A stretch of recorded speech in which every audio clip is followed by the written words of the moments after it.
Ah, Ayrshire, land of rolling fields, winding rivers, and castles hiding in plain sight. Welcome back to Lochs and Highways, everyone, where we travel the roads and paths to see Scotland in all its glory. Today we're stepping into stories. From the shadowed ruins of Kerelaw Castle, where the past whispers through every cracked wall, to the grand park and faded towers of Eglinton, where knights once jousted and echoes of laughter linger among the trees. So lace up your boots and let's see what secrets these castles are willing to share. Out here on the quiet country road, my dogs are leading the charge, noses glued to every scent. You'd hardly guess there's a town just the other side of these fields, though the faint hum of traffic on the bypass reminds us it's never too far away.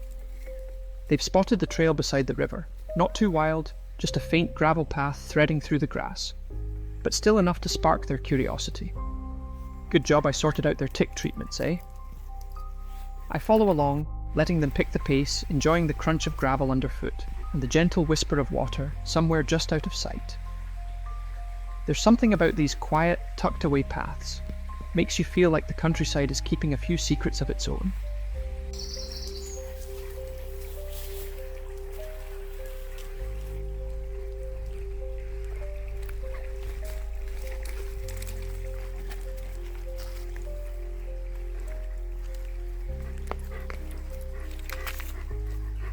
Wandering beside Stevenston Burn through dappled woodland, this is the kind of walk my dogs seem to love, sniffing, exploring, and occasionally disappearing into the undergrowth.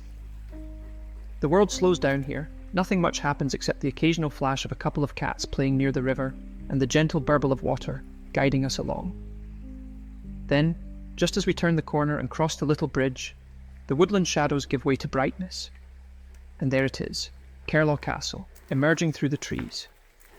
Suddenly the ruins that were just a whisper in the dark now stand before us, every stone telling its story. Standing tall against the sky, its weathered stone walls tell tales of centuries past. Originally built around 1191 by Stephen Lockhart, the castle has witnessed feuds, fires, and rebuilds over the years. In 1488, during a fierce rivalry, it was burned by the second Lord Montgomery. But like the resilient countryside it sits in, Kerelaw endured, rebuilt, and stood watch over the land. By the 17th century, it became the seat of the Hamilton family, who later renamed it Grange. Now as we approach, it's a quiet sentinel of history, inviting us to step closer and listen to its stories. Leaving Kerelaw Castle behind, we follow the country path with the river flowing gently to our right. The dogs are eager as always, noses to the breeze and paws itching for a paddle in the burn, though not today.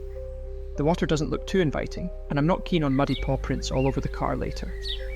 We meander back along the quiet country road, the hum of distant traffic fading behind us.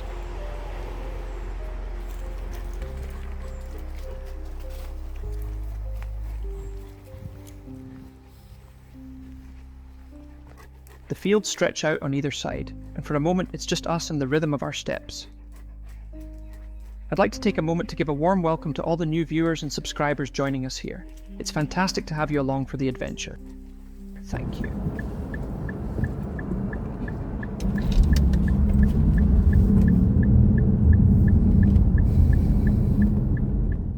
The next day our journey continues at Eglinton Park, famous for its sweeping lawns, shady woodlands, and hidden corners where history peeks out from every stone. It's the perfect place for a wander. Let's see what awaits us there.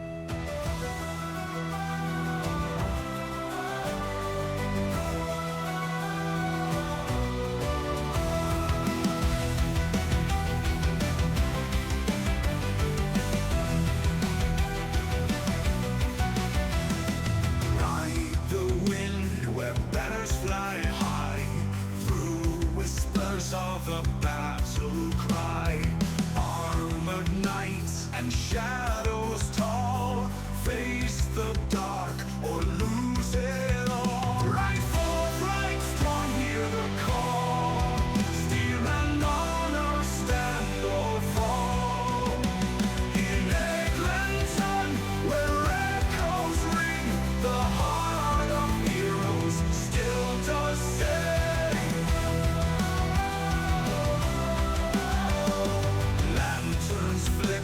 On cobblestone ways, ghosts of glory from ancient days. Swords once clashed in moonlight bright.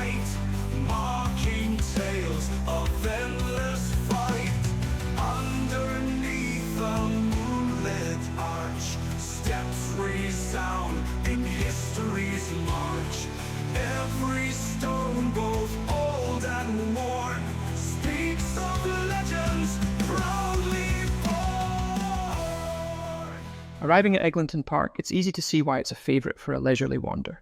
Wide lawns stretch out ahead, dotted with clusters of mature trees and winding paths that promise quiet corners waiting to be discovered.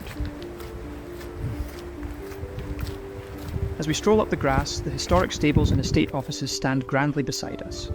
Originally built in the late 18th century, around the 1790s, these B-listed buildings once served Eglinton Castle, supporting its daily life and grandeur. Today they've been thoughtfully converted into exclusive residences, yet their stone facades and classic design still echo the estate's storied past.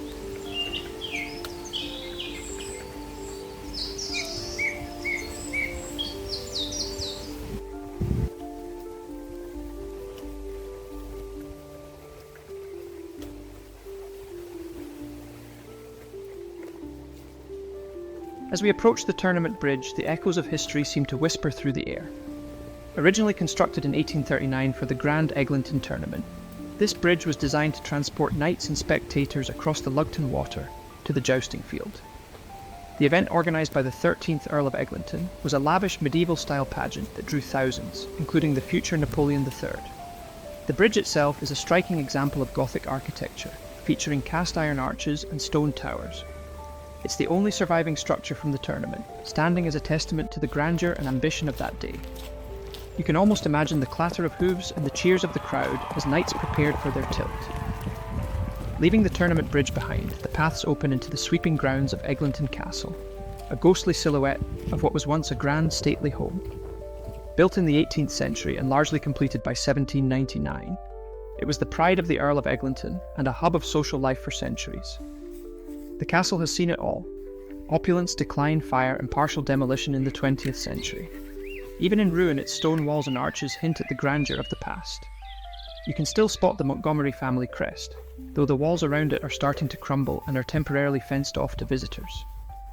As we step closer, the standing tower always draws the eye. Walking through the ruins, every past archway and doorway whispers fragments of history, the bustle of life, hushed conversations, long-forgotten footsteps. Moss softens the stone, but the ambition and elegance of the castle remain. It's easy to imagine the halls once alive with music and laughter. The surrounding parkland is a joy to explore. Woodland paths wind around the ruins, pockets of wildflowers and riverside views reminding us that nature has reclaimed its space. Our dogs seem to approve, noses twitching at every scent. Proof that some joys, like a good sniff, truly transcend time.